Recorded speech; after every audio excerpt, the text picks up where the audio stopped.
Everyone, I am Karen Alvarez.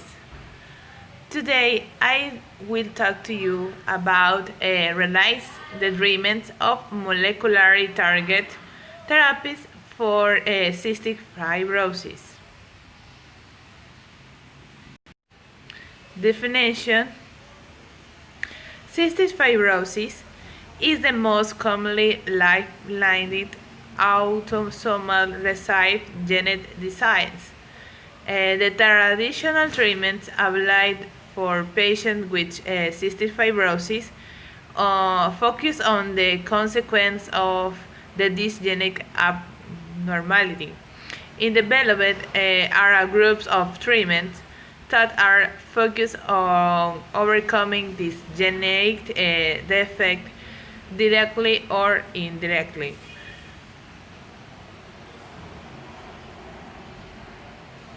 This, or CF, is a genetic disorder that affects the lungs. But that's only part of the story. In fact, the name cystic fibrosis refers to the disease's effects on the pancreas, where it can lead to cysts, which are fluid-filled sacs wrapped in a membrane, and fibrosis, excess deposition of connective tissue that can replace or infiltrate normal tissue in an organ. CF is an autosomal recessive disorder involving the CFTR gene, which stands for Cystic Fibrosis Transmembrane Conductance Regulator. And this gene codes for the CFTR protein. CF develops when there's a mutation in the CFTR gene, but because it's autosomal recessive, you need to inherit two mutated CFTR genes, one from mom and one from dad. Now, if mom and dad both have one copy of the mutated gene and one normal gene, they're considered carriers and they don't have the disease. And inheriting CF is much more common in people of European descent. Now, the CFTR protein is a channel protein that pumps chloride ions into various secretions. Those chloride ions help draw water into the secretions, which ends up thinning them out. The most common mutation with CFTR is the delta F508 mutation. Delta means a deletion, and the F, which can also be written as Phe, is short for phenylalanine, and the 508 is the 508th amino acid in the CFTR protein. So the delta F508 mutation is where the 508th amino acid out of 1,480, phenylalanine, is deleted and missing. This CFTR protein with the delta F508 mutation gets misfolded and can't migrate from the endoplasmic reticulum to the cell membrane, meaning there's a lack of CFTR protein on the epithelial surface. And this means that it can't pump chloride ions out, which means water doesn't get drawn in and the secretions are left overly thick.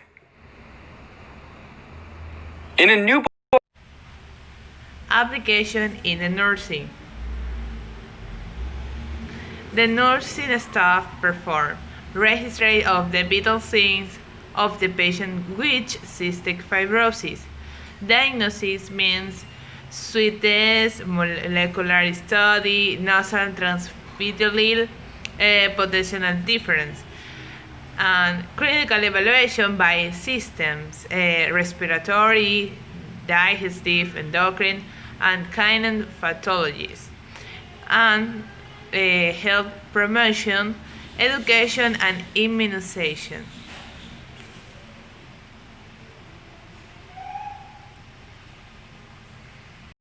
How CF is diagnosed. Okay, how it's diagnosed is through a sweat test, and I would remember this test.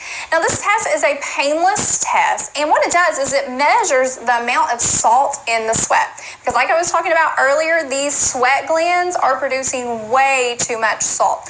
So they will use pilocarpine and an electrical current to help the skin sweat. And they usually do this on the arm and have a gauze over the area that's going to be sweating, and it will collect the sweat. Then they'll send it to a lab and they will measure it. And here are how results are interpreted. Okay, 39 millimoles per liter or less, that's considered negative. Patient doesn't have cystic fibrosis. If it reads 40 to 59 millimoles per liter, this means that the test results really aren't conclusive. They either need to repeat the test or need further testing. And a positive result is 60 millimoles per liter or more. So patient has this means they do have cystic fibrosis and have tested positive for it. So now let's talk about the pathophysiology pathophysiology of Pros and cons. Pros.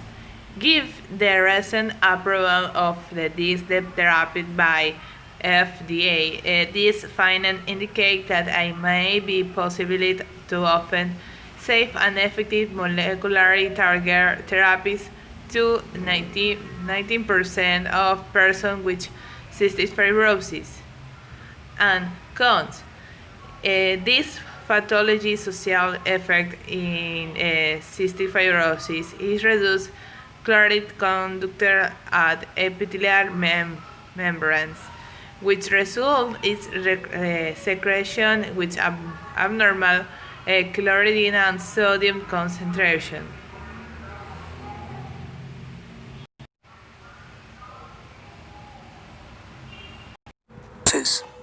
The cystic fibrosis is an autosomal recessive disorder where affected gene is CFTR that's present on chromosome number 7.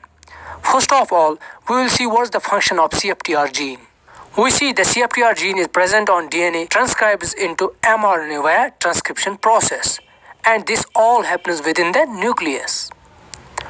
After that, the mRNA is transported out of the nucleus and gets attached to the rough endoplasmic reticulum. Here on rough endoplasmic reticulum, the ribosomes take in the mRNA molecule and initiate the translation process. And through this translation process, we finally get the CFTR protein. So now we have the CFTR protein through this gene expression. This CFTR protein is a channel protein, chloride channel protein, on plasma membrane of epithelial cells. Now we have the CFTR protein that's present at RER.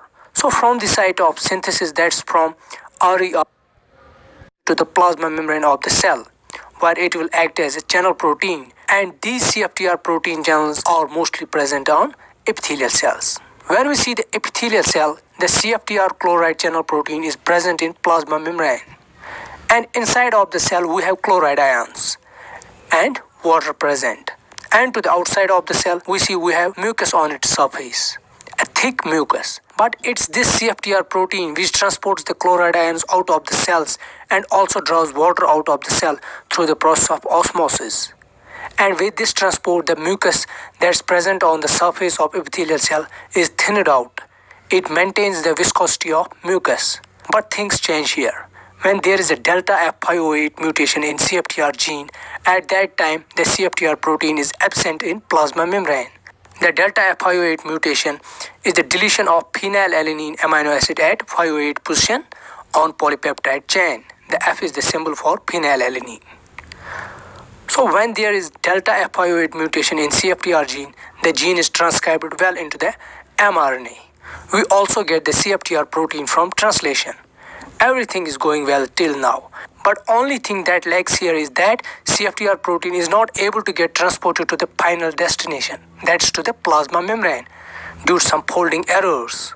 So when there is absence of this transport channel in epithelial cells, there will not be any transport of chloride ions and water will not be drawn out of the cell, with which the secretions, with which the mucus, which are usually thin, instead become thick. So what happens when the mucus becomes thick? We have like lung disease results from clogging of the airways due to the mucus buildup, which results in inflammation, and there are several other conditions related to cystic fibrosis. Now let's Issue applicant in Ecuador. The Ministry of the Public Health of the Ecuador published in 2013 clinical practice guide and manual of the procedure in the case of the cystic fibrosis, where it indicates the general recommendation for the manager of the cystic fibrosis means of the diagnosis, the treatment according to the clinical evaluation.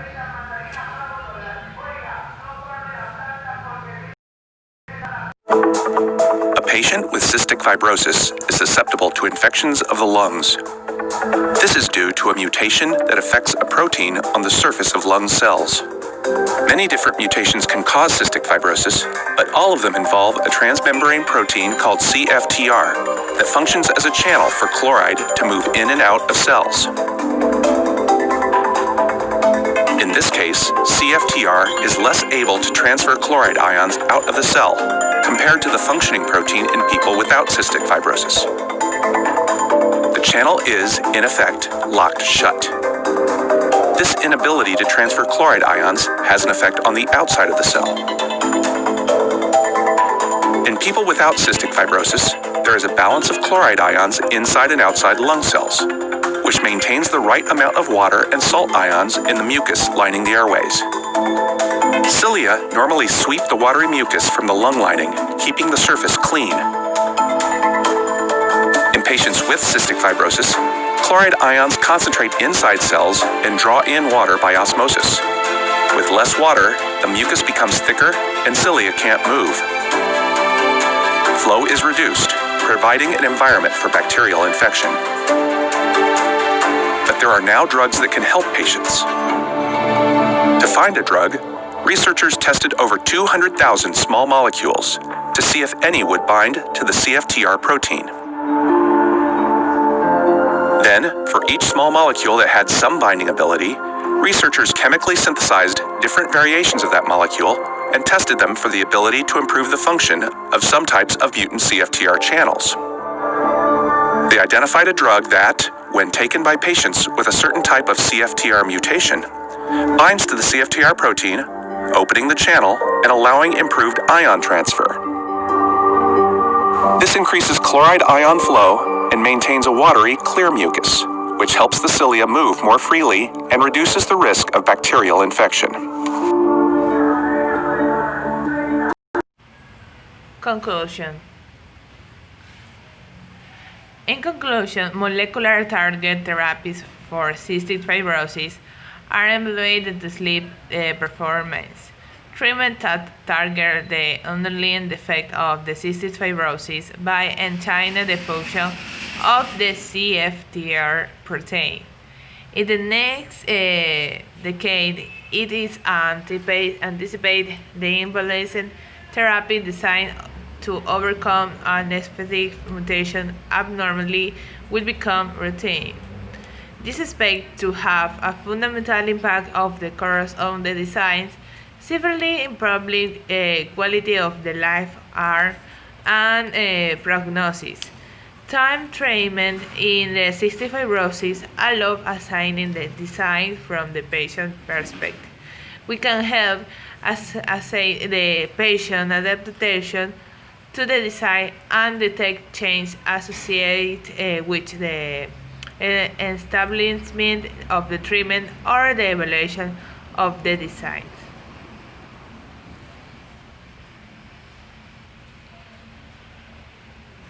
Protein stands for cystic fibrosis transmembrane conductance regulator.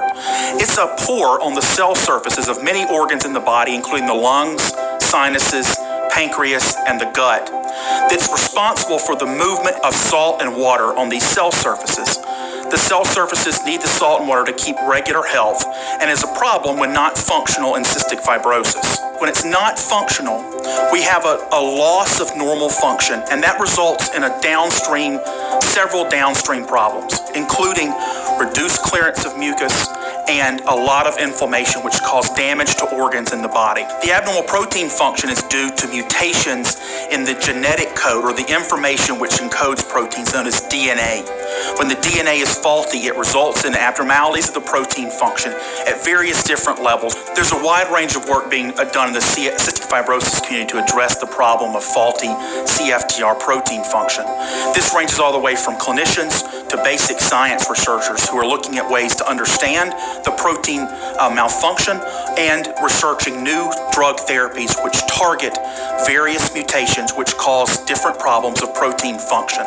As you can see, this is a very central problem and a very central focus for the cystic fibrosis community, and therefore the entire range of specialists in this field are being employed to help with understanding these problems. I'm very excited about the triple combination modulator trials for a greater number of patients with different CFTR protein and gene mutations. One important aspect is reaching patients that have one copy of the mutation F508del CFTR. These patients heretofore have not had CFTR modulators that would help them to restore health. With the next generation modulator program, which is under development now, we think we'll be able to reach patients with one copy of this F508del mutation and effectively help them with health, along with the patients which are already being helped with two copies of the F508del mutation. We're moving towards new, next generation, and new, novel or interesting new compounds for CFTR modulation in rarer mutations. We're beginning to explore and reinvigorate processes for looking at ways to correct the message which causes abnormal protein function, which will help patients with a wider range of CFTR mutations to achieve health. In addition, we're taking known CFTR modulators like ivacaftor into younger and younger patients to explore the concept of treating CFTR protein function earlier. In this concept, we hope to restore CFTR protein function before overt lung disease or other problems have happened in these patients. CF is a condition where you get to love your patients and you also get to love the science, and by loving the science, you love your patients and backwards and forwards.